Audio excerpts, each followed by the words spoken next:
Start your engine and take control of your data with HeatWave for MySQL Database Service. Drive innovation. Introducing HeatWave for MySQL Database Service, a brand new in-memory, massively parallel query accelerator built on Oracle's highly secure Gen 2 cloud infrastructure. Rev up performance. Accelerate development and deploy secure cloud-native applications using the world's most popular open-source database, MySQL. Turbocharge query processing with speeds up to 1,100 times faster than Amazon Aurora. Put the brakes on out-of-control expenses. Paying up to a third the cost of other cloud providers. Eliminate complex, time-consuming, and expensive data movement with a unified platform for transactions and analytics. Fuel access to real-time data and speed up your analytics strategy with simplicity, better performance, and substantial cost savings. Buckle up and take HeatWave for a spin.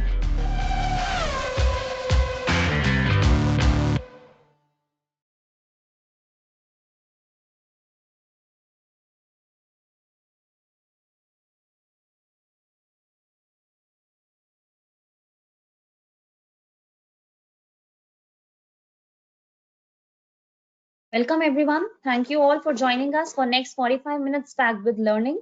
Hope you will enjoy this session. We are starting the webinar now. I, Aditi Rastogi, business consultant at Path Infotech, happy to host you all and moderate today's session.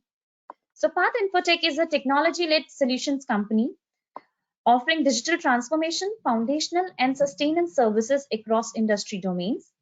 We bring a right blend of functional knowledge and technology excellence that empowers our customers to embrace automation, cloud, mobility, enterprise applications, analytics, and cross-platform integrations. We are Oracle partners for nearly 3 decades now, and today we are helping our customers embrace Oracle Cloud for their business needs. Just a little housekeeping before we get started. Your lines will remain muted during this session. If you have any questions during the presentation, please type them into the question box in your control panel. The question answer round will be at the end of the session and we will address your questions at that time. This session is getting recorded. The link would be shared with all the participants post-webinar. So the topic of today's webinar is Learn MySQL Open Session. MySQL, being an open source technology, is often adopted to get applications into production faster. There have been surveys revolving around open source DBMS, and according to a survey in 2020, which was even published in the State of Enterprise Open Source report, found that among developers and businesses, 95% considered enterprise open source important, 86% associated open source with innovation, 77% plan to increase their usage of open source. To elaborate and discuss in detail about MySQL, we are highly obliged to welcome 2 Oracle experts for this webinar. We have with us Kamil Gurgen, who will be leading this session. Kamil is Senior Manager, Channel and Alliances Sales, ANZ region. Kamil brings in extensive sales and marketing experience to the reseller channel in cloud, open source software, SaaS services, and infrastructure using well-developed business and marketing acumen in the ANZ region with role coverage into APAC. Hi, Kamil, how are you? Hey, Didi. Glad to have you here. We also have with us Ronen Baram, Principal Solution Engineer, who will be showcasing a live demonstration. Ronen holds more than 13 plus years of experience with Oracle while working in and around MySQL and its architecture. Hi, Ronen. Thank you for joining us. So without any further ado, Kamil, I would request you to take the charge from here and give us all an insightful session. Over to you. Thank you, Didi. Thanks. Big thanks to everyone for turning up today. And if you're in Sydney, you're probably happy to be inside with all that rain kind of happening right now in Sydney, and our thoughts go to some of the flood people up in the northern regions. Today I wanted to really just make it a little bit more palatable type of information, not going to go through too many slides, and give you a little bit of a background of where MySQL sits in the open source world. And I've asked Ronen Baram, our guru of MySQL here in ANZ, to run through some of the key requirements that people are asking for on MySQL in the last few years, and hopefully you find that helpful and informative. So yeah, my name is Kamil Gurgen. I'm the Senior Channel and Alliances Manager in ANZ. So I work with Path to help end users to look into open source, understand open source, and also invest in open source as a true direction in the future of software development. Next slide. So before I kind of go on too much, I want to just give you a really brief understanding of where MySQL sits in the world of database and open source, so you get a better picture before we go into the live demos. Go to the next slide. Yeah, before we go on, I'm just going to ask a few questions. So if we can just throw a poll question as to where you sit with database, what you're using and what you like to use and so forth. So if you wouldn't mind just giving us a bit of a scope of what you're using, it'll give you a good understanding of how we're positioned for this call. So if you wouldn't mind just clicking, and we can proceed in a second.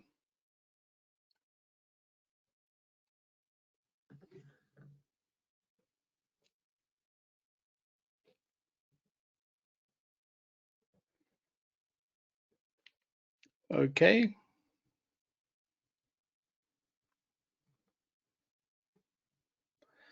Thanks for that. Thanks for that information.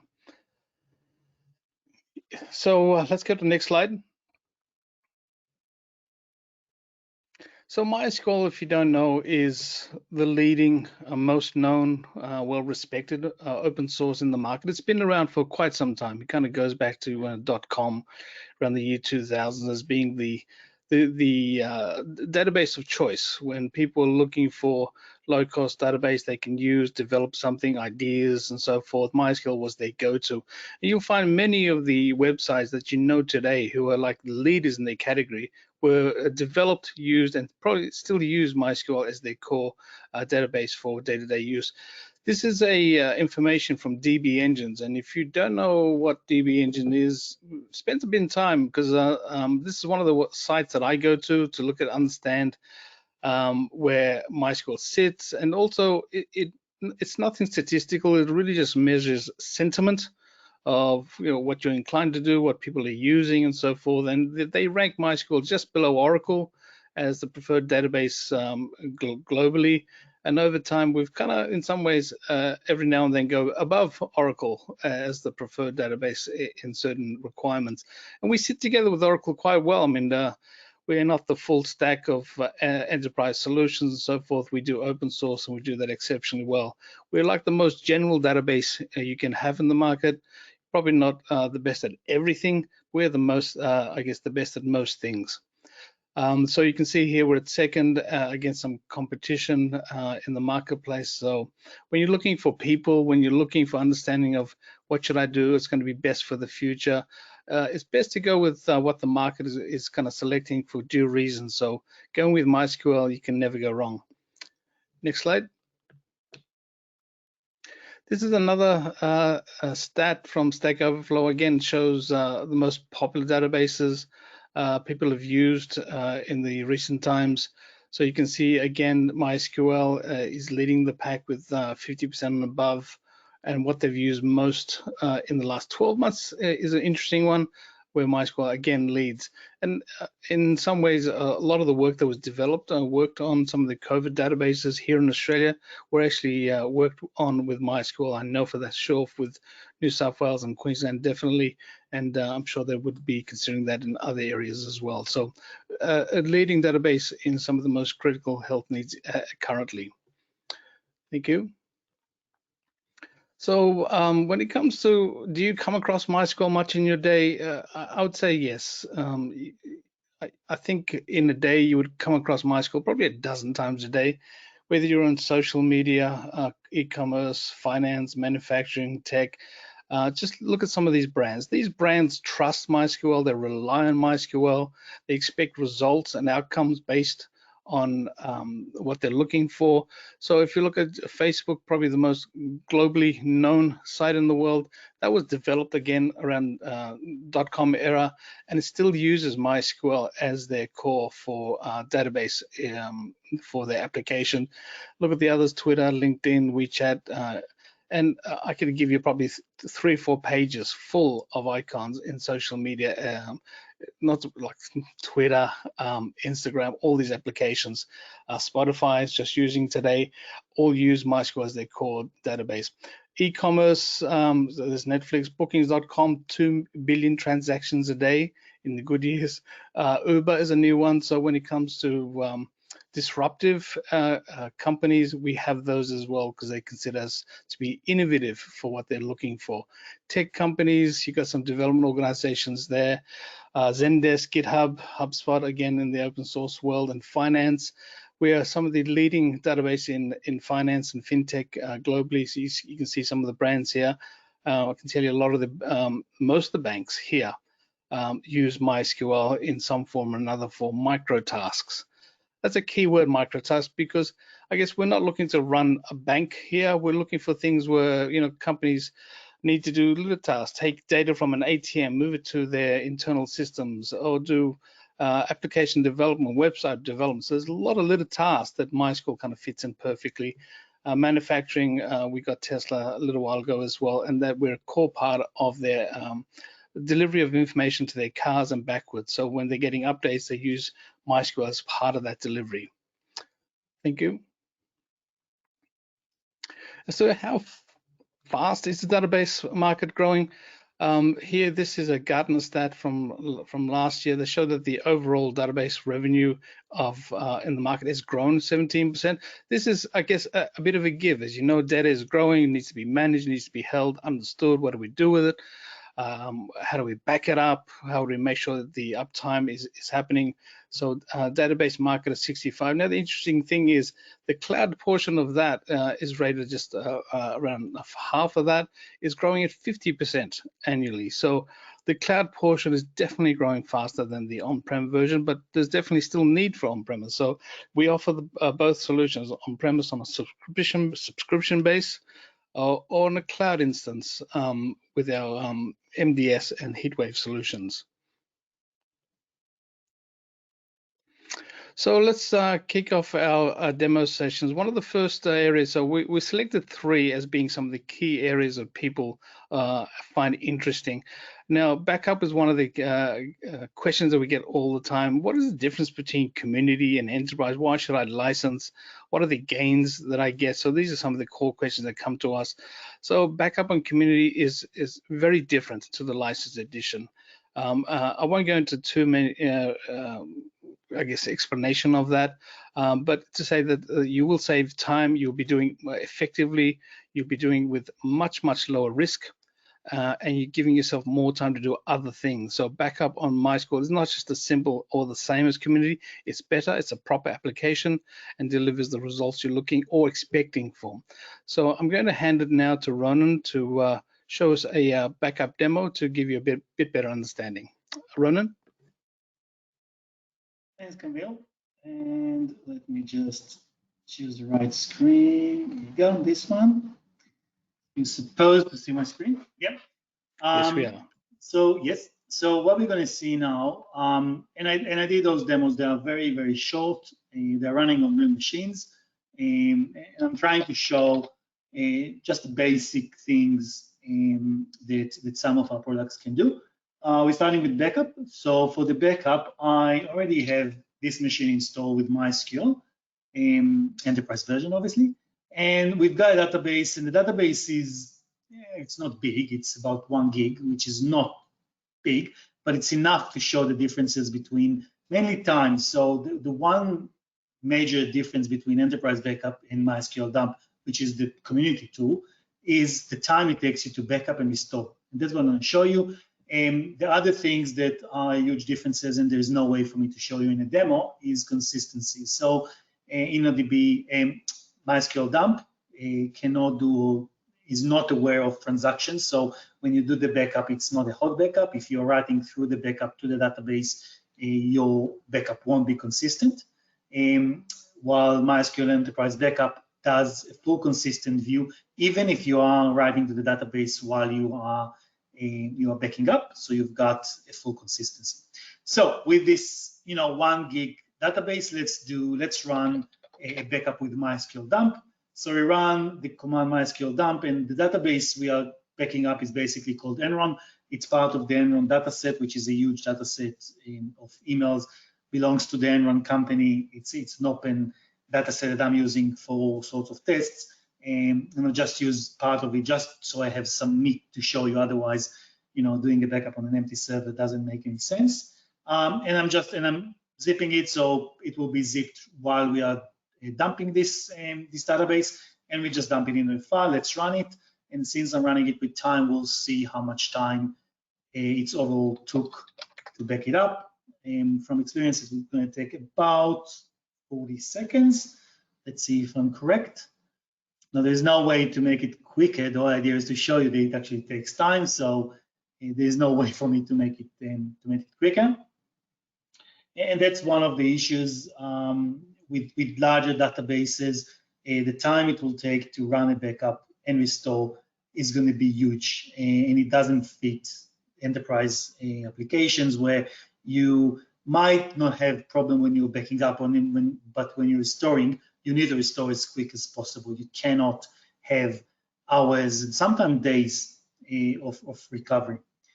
Okay, it's still running. Yeah, that's the point part of the. Maybe Kamil can do some music. Okay, so it's done, and it took us 56 seconds to actually do the backup. Now let's delete the database completely, and we recreate it so we can restore into it. And now let's just restore. So we unzip the database that we dropped, and I'm actually even shutting down binary log, so it will be quicker than it would have taken if binary log is enabled. And we run this, and that's going to take more than a minute most of the time. Again, there is nothing we can do. Maybe, yeah, just get this. Kamil, you promised that you do some. Oh, no, I think it's good. But I think it'd be good if you share some of your experience. I know that you and I have done quite a few client calls, and backup tends to be one of the things they kind of have issues and problems with. What have you faced with clients that you saw that was problematic that they were doing, and probably didn't even know better as to what I guess the enterprise edition can do? Well, look, there are the stories, the horror stories that we had about real clients for real with real contracts with major retailers in Australia that had a disaster right before they had to go live. And to make a long story short, it took them 3 days to recover. They had a huge database. Wow. It was 3 terabytes, and it took them 3 days to go back live. That was a huge impact on their reputation, and that was before they even started. So that was the beginning of the whole thing, and it was not a good one. While with enterprise backup, it could be much, much quicker. We had another government entity that actually took even longer. That was my horror story until we met the other guys. And they, when they checked their backup and trying to restore, it took them half a month.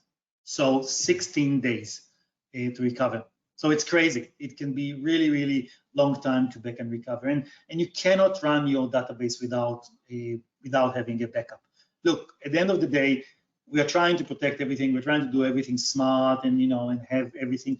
But in case you have a disaster or hacking or whatever happens, even if it's internally someone did the wrong thing, you have to go back to backup. So backup is your last line of defense, and people tend to forget it and kind of like, oh, we did all those fences and protections, but if you don't have a backup, all those fences and protections can fall. You have to have a backup, and it should be obviously off server, off site, a backup that can be restored as quick as possible. In the meantime, the restore came back, and as you can see, it took almost two minutes to recover this small database. Now, 2 minutes, not a big problem, but let me show you the difference between the time it takes this took and the time it takes to enterprise backup to do the same backup. Now, obviously, it's a small database, so times are really, really quick, but with a larger database, still backups are very quick. And just remember, it happens when the server is hot, so it's running. Okay, I'm just creating the place where I'm going to drop those backups, and I'm going to run my backup application again with time so we can see how much time. And the command is MySQL backup, which is the application that we provide as part of the enterprise. And I'm just saying, do a full backup and just dump it. Now, it is worth mentioning, and it's running, it is worth mentioning that unlike MySQL dump, a MySQL enterprise backup can do full backups and incrementals, which makes a huge difference. If you have 3 terabyte database, if you have to back it up every night, 3 terabytes is a huge amount of data. However, the changes might be only few gigs. So the ability to do incrementals allow you to actually have a much better retention policy than if you have to do full backups.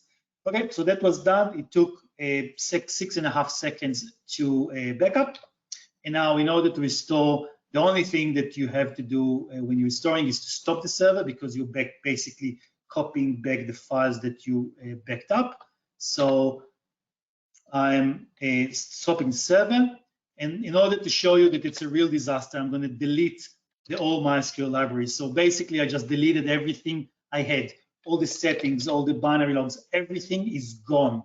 So it's a real disaster. It's basically emulating a new server that came out of the box, or you deployed a new server in the cloud and it's completely empty and you need to recover it.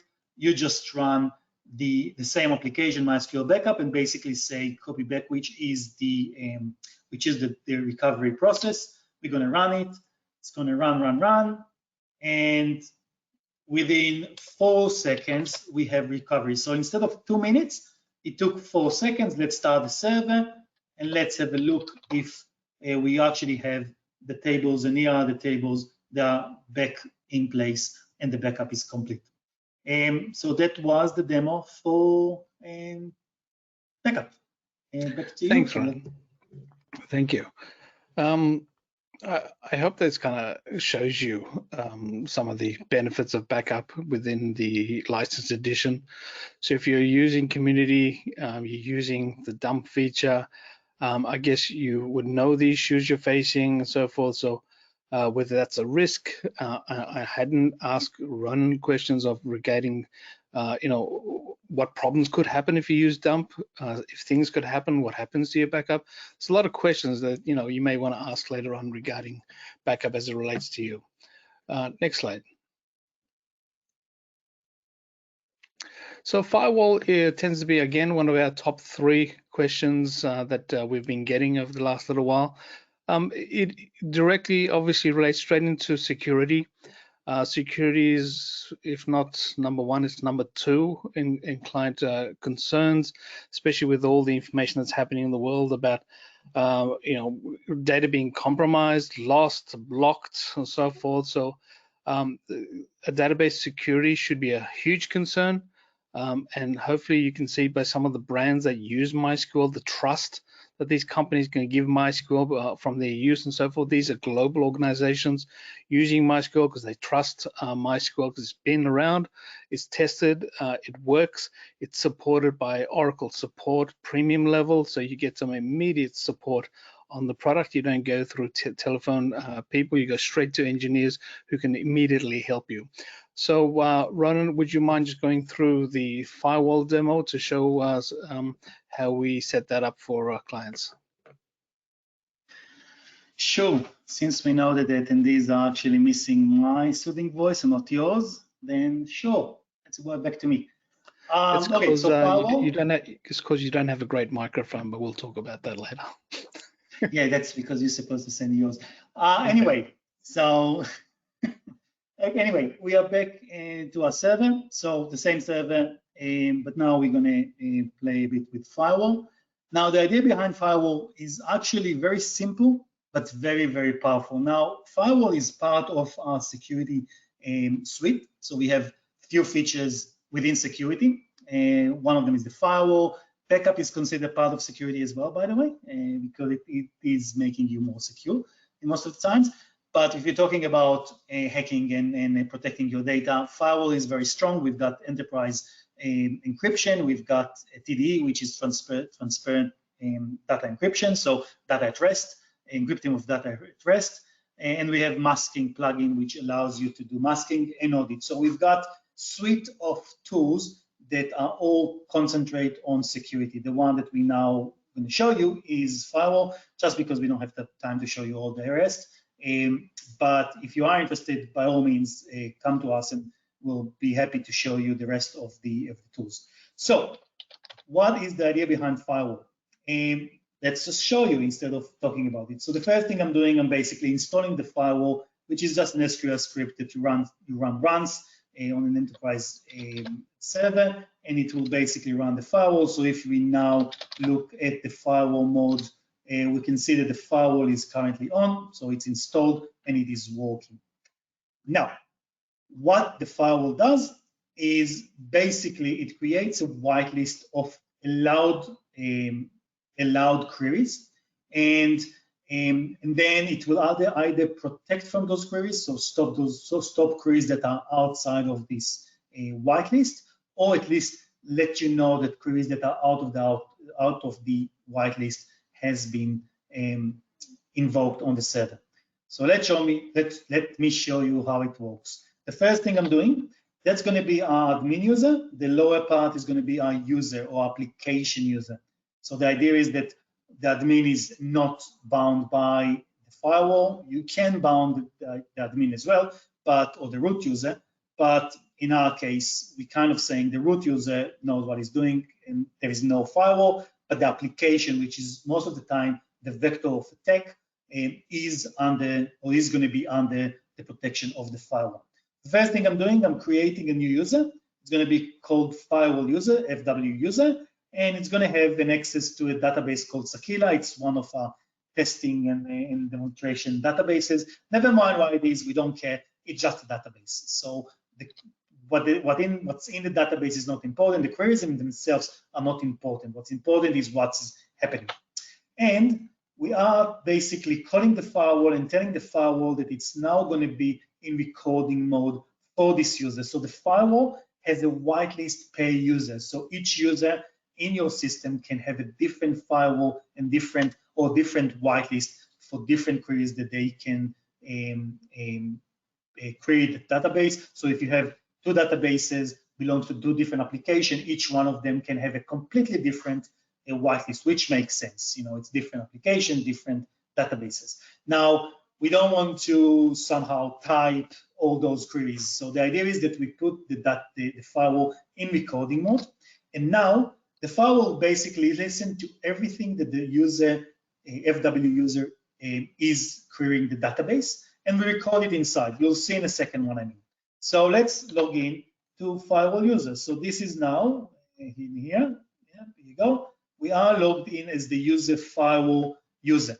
So that's all good. Let's query one query that is basically select the first name and the last name from the list of customers, where the customer ID equals 1. Now, bear in mind and take note of the fact that this is ID 1 and her name is Mary Smith. That's this lady's name of customer number ID number 1. And then we basically update. It was database is emulating a store of renting DVDs and stuff. We don't have it anymore. We now have Netflix, but the database is still there. So basically, we are updating that she returned her rental of the DVD, and we are checking if she has any balance that she needs to pay. And the answer is no, she paid all her dues. Awesome. That's our application. It basically displays the name of the user. It allows you to return a rental that she did, and then check if she has any balance. Awesome, great, very simple application. Let's have a look what the firewall status is. So the firewall is in recording. Let's have a look at what the firewall saw as the list of queries that this user has applied on the server. So we can see that we have this update rental blah blah blah, and again take a note of this question mark.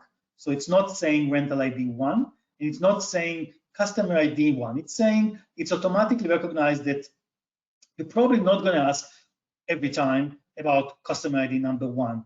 Your query is going to probably change around the ID of the person, but we want to allow just the first name and the last name, not any other information.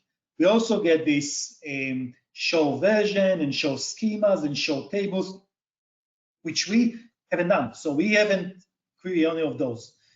The answer is those queries are coming from the actual client. So the client, when MySQL client connects to a server, it displays the version of your database. So that's the select version. So it can actually here display that you are connected to this specific version of server. And show table and show schemas are for the auto hashing. So you can do autocomplete. Obviously, for the application, we don't want those queries to be there. So we're going to delete them. We're going to remove some of those queries from the whitelist. How do we do that? We change the mode from recording to protecting or detecting. Those are two different modes. The reason why we're doing that is because this is sitting in your information schema. So it sits in memory. Information schema in MySQL is an in-memory database. It's not a real database. However, we need to persist those rules in our real database, which is the MySQL database. So as soon as we change the mode into protecting or detecting, we basically write those rules from the memory to the persist store, and then from the persist store we can just delete the queries that we don't want. So I'm basically deleting from the MySQL firewall whitelist, which is the persist store.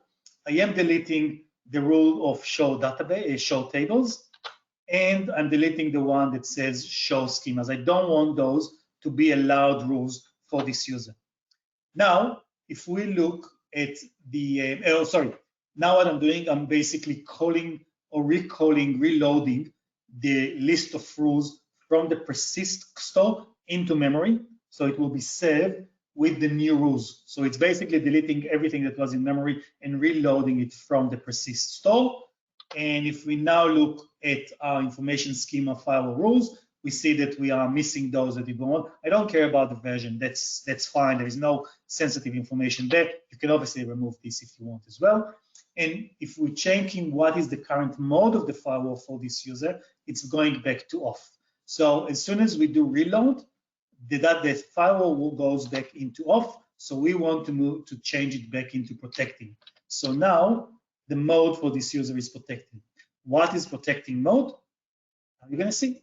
So here we still have the user firewall. I don't have to go out or connect again. It is dynamic for your connection, even if you are connected. So if you are changing your firewall rules, your whitelist, it will be changed dynamically as you go. So if we now query select first name, last name from the customer, where the customer is 48, which is a different number, we get that it's someone else. We can try 100 and we get 100, and we can try 107. It will be someone else, or 170. It will be someone else. So different people. Great. That's what we wanted. We actually want to get the names of our users. However, we definitely don't want anyone to be able to do dump of all our users by doing an SQL injection. So for those of you who are not versed with SQL, this kind of a query basically saying that show me the last name and the first name and last name from the customers where the customer is 1 or true. True is always true. So it basically means show me everything. And this is a very common type of SQL injection. So when you hear about hacking into databases and dropping all the list of people with all their credit cards and emails and everything, that's an SQL injection. So we don't want this to happen. And if you try to do this as a user that is under the firewall, this is what you're going to get. You're going to get that the statement is actually blocked by the firewall. Since it's not the same query as in the whitelist, it won't be going through. Now, you can ask me a question, what happens if the first name and last name are switched? It will be blocked as well because it's not exactly as is in the whitelist. So all your queries have to go, and if you try to do show tables, again, it is blocked. So everything you'll do, if it's not within the same list that is in here and looks exactly the same, it will be blocked. Now you might say, oh, look, mate, this is a bit aggressive. Like, you're going to break our application, we're going to lose clients. It's not a good thing. Well, fair enough. I get it. Sometimes, we can break the whole application just because someone forgot to do to put stuff in the whitelist. And the idea is that you run the recording on the whitelist while you're doing your unit tests and integration tests. So it's supposed to have all the queries that you have in your application. But fair enough, if this is too aggressive for you, let's try the other mode. The other mode called detecting. So I'm going to change the possibility of log filing to 3 so we can see what happens.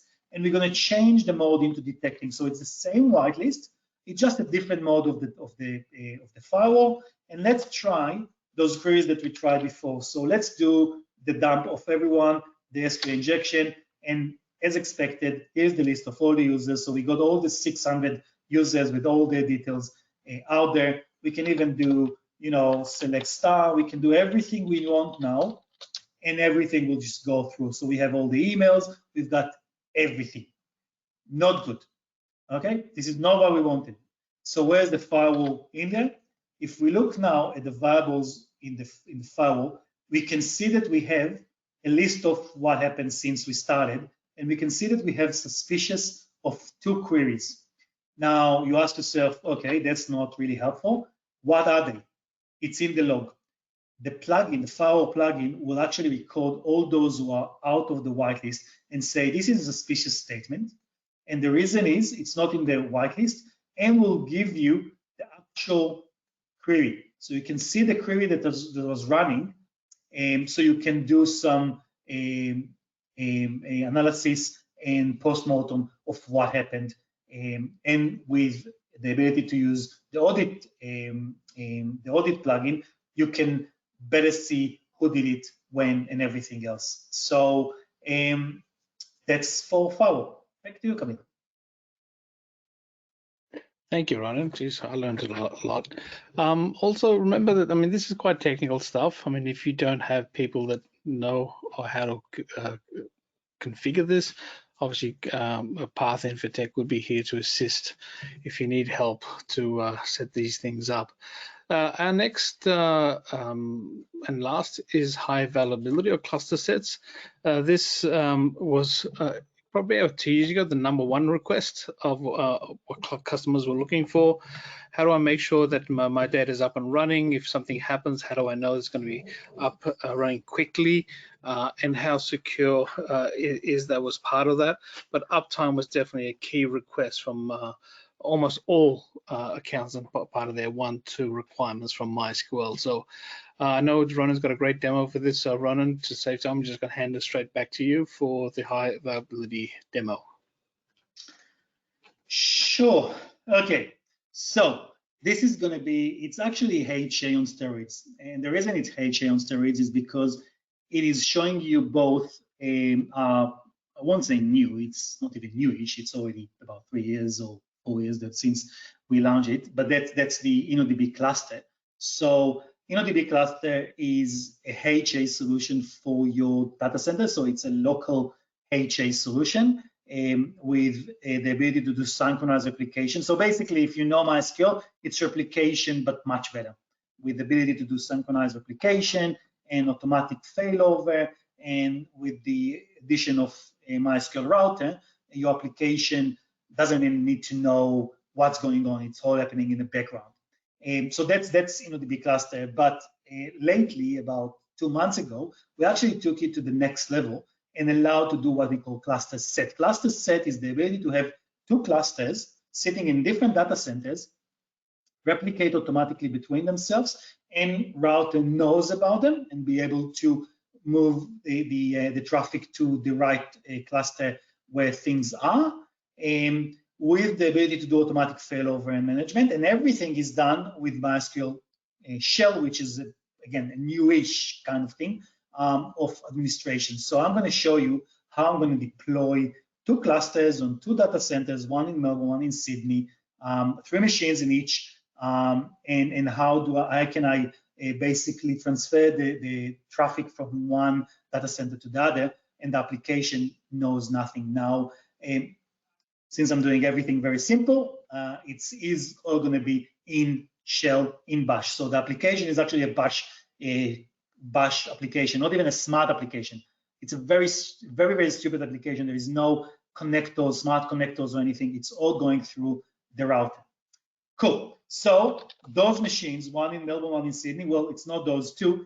The Sydney one is just sitting there. I don't need to actually connect to it. It's already there. It is set up with 3 instances. So instead of running 3 machines on each data center, I'm running 2 machines with 3 instances. They are emulating separate machines. So just bear in mind that it just saved me the need to go and deploy lots of machines and install them. It is the same as having 3 completely separate machines. The only difference between this and that is that separate machine will have different IPs. In our case, we have different ports, TCP IP ports.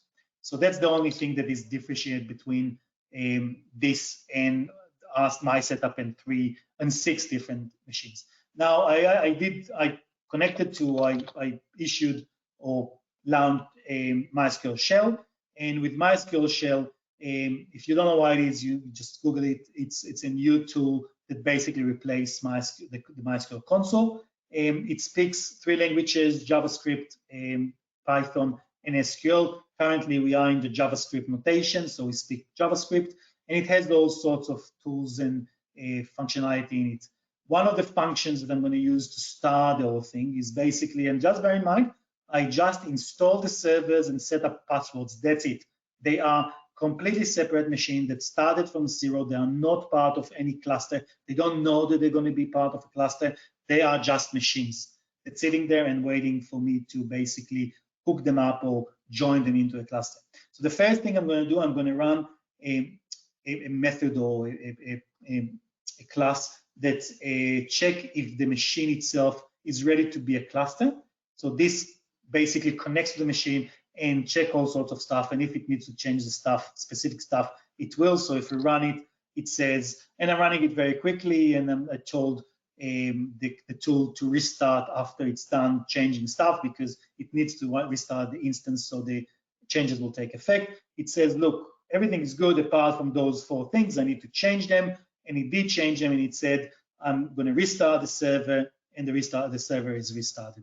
Now I'm going to run this another 5 times. You won't going to see it. It's going to be very quickly. I'm going to run the same thing on the other 5 machines very quickly. So all the machines are now checked and changed for what they need to do. Great. That was just to prepare the scene. Now it's the time to actually create a cluster. So I'm going to connect to the first server in Melbourne. So Melbourne 3310 is our first server. I'm going to connect to it. Great. I'm connected. As you can see, I'm connected to Mail 3306 with SSL. Great. I'm very happy. And now I can create my cluster. The way to create a cluster, since it's a JavaScript notation, is to create an object, which I call cluster 1. We're going to have cluster 2, which is going to be the Sydney one. So cluster 1 is going to use the class BBA, which has a method of create cluster, and I'm going to call the cluster CL1. It has all sorts of configuration to it. I don't have the time to explain exactly what they are, but basically they are dealing with consistency or failover, all sorts of stuff. And we are creating, it's now seeding the cluster, creating everything it needs to create. And it says, okay, a cluster is created successfully, and use the method add instances to add more to the cluster. Now, minimal cluster is 3 machines. It can go up to 9 machines at the moment. So I'm going to add the other 2. So I'm running the add instance command on the second machine. So in Melbourne, 3320, that's going to be the second machine. Now, you'll see now that it's basically saying, okay, I'm adding to the cluster, and I'm actually recognizing that the first machine in the cluster already there, and it has data that I don't have. What do? I need to somehow synchronize myself. And that's this piece. This piece that you're seeing in here is the output of the clone plugin. The clone plugin basically says to the current machine, you go and clone yourself from a different machine. Now, the clone plugin, it can be used with replication as well. It's not just for InnoDB. It can be used for replication. It makes replication much easier because you don't have to deal with any of the problems of setting up GDITs or anything. It's basically doing a complete clone. I'm going to add the third machine, 3330, and I'm going quick because we don't have the time to go through everything I'm doing. And when this is done, we're supposed to have a full cluster up and running. So it's finishing cloning, it's restarting the server. Bear in mind that while it's doing this cloning, the cluster can be live. You can write to the cluster while we're doing this. I'm not, because I don't have anything is written now, but you can. Now, if we look at the status of the cluster, you can see it's now an object and it has a method within itself. One is status. You can see that we have the cluster CL. It is saying that the cluster is online and can tolerate up to 1 failure. It has 3 machines, so it can tolerate 1 down. Basically, it can tolerate 2 of them, but best practice is to have at least 2. Otherwise, you don't have a cluster, you have just 1 machine. And we can see that in our case, we have a primary and secondaries. So this cluster is built for read and write for the master or for the primary, and read only for the secondaries. It's called single primary. We have multi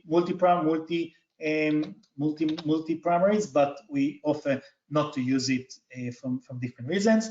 And now I'm going to create our cluster set. So I'm going to say this cluster is going to be part of a cluster set that's called cluster set.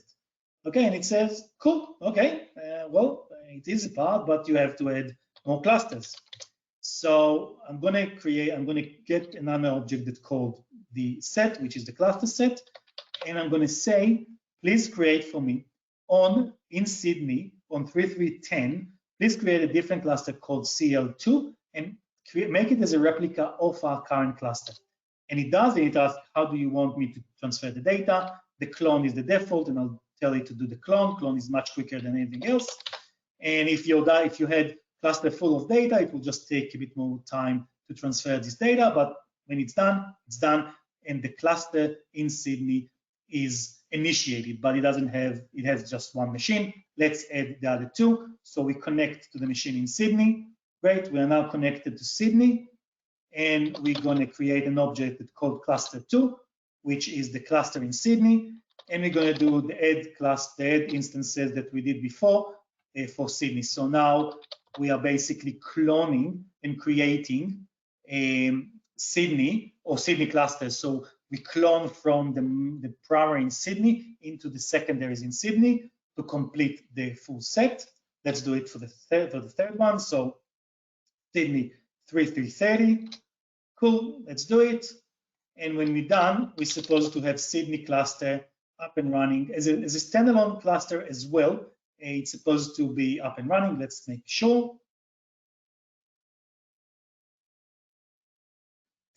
Finish. Okay, let's have a look at the cluster 2 settings.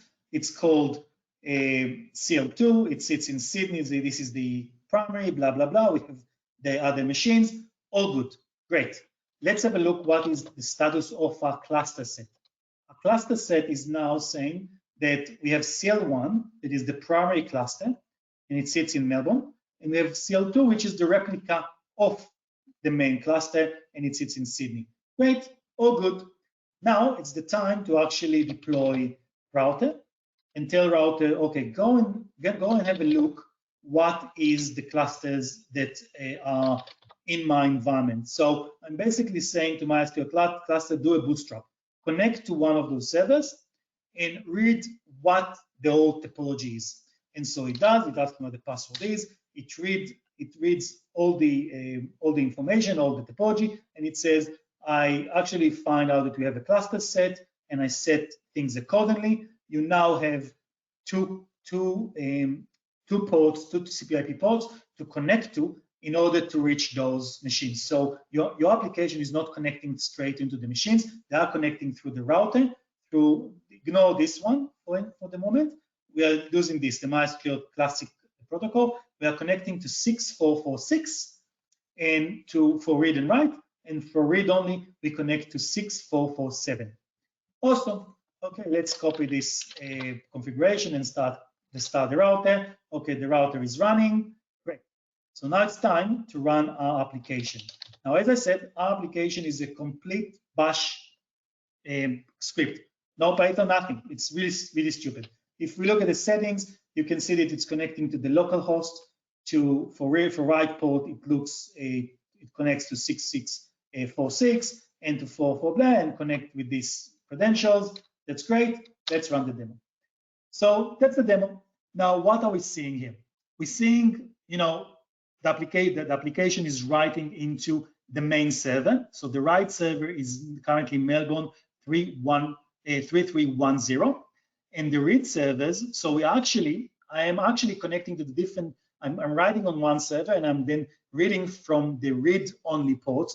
And it says that we're reading from, and look, it's alternate between 3 and 2, 3 and 2, 3 and 2. So round robin between the two other servers that are there as a read-only. That's cool.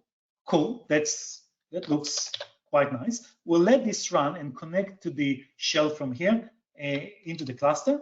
And let's do some playing. Let's change our cluster from Melbourne to Sydney. So we are saying that we want to change the cluster set and set the primary cluster to CL2, which is in Sydney.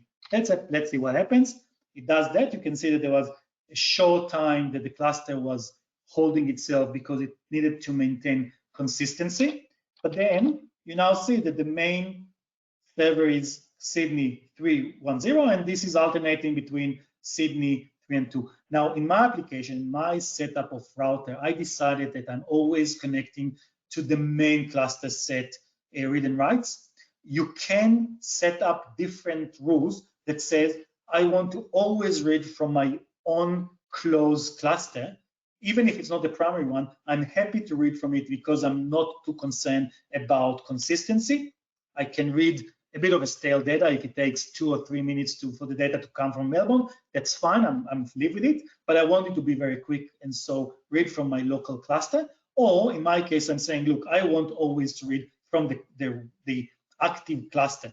So this is why my application is jumping into Sydney. Otherwise, it could actually stay. This would go into Sydney. This could stay in Melbourne. No issue whatsoever. Just bear in mind that everything that we write now is written to Melbourne.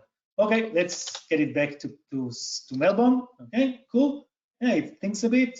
There is a bit longer than before. It was consistency. So again, the router, because the way I define the cluster, the router won't serve me until it's fully consistent. And there was a bit of data that needs to flow back to Melbourne. And now let's change who's the primary. I want the write server to be, so set the primary instance. I want the 3330 in Melbourne to be my primary. I'm doing that. There was a bit of, again, consistency, and now Melbourne is my primary, and now it's alternating between 1 and 2 because I changed it. And again, I can change back to Sydney, and in Sydney, it will be 3310. That is the main. I'm going to connect to this Sydney, and in here, I can do again. I can change that Sydney. I want 20 to be the main one, and so I'm changing. And just bear in mind, this application runs in Sydney, in Melbourne, right? It's jumping between Sydney, Melbourne, Sydney. So now it connects to Sydney, and I just changed. This is the primary, and it changes everything. So the application don't need to do anything. The application don't know anything. It's all happening behind the scenes. And that was the demo. I think we are right in time-ish. Thank you, Ronen. I know that Ronen does another excellent demo on replication. I've seen that demo, and that's quite a good one where he puts one instance down and the others take over. So that may be a good one for a follow-up presentation down the line. So thank you for that. If we could just go to, if you have any questions, now would be a really good time to put your questions in the chat. So please put your questions now. So just before we get to that, so we have them ready. So if you want to test drive MySQL database service in the cloud, Oracle is giving a $300 credit to you to try that for 30 days. So there's a link there. Go and try it, see whether it's suitable for you. Ask questions to the teams, and we're happy to help you through that process. Next slide. So we have one more poll question. If you wouldn't mind just clicking on the appropriate answer for this, if we could just have your the poll up on the screen.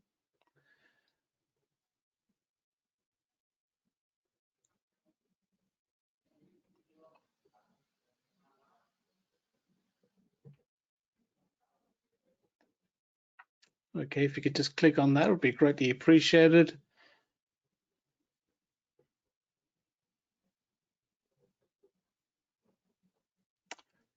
All good.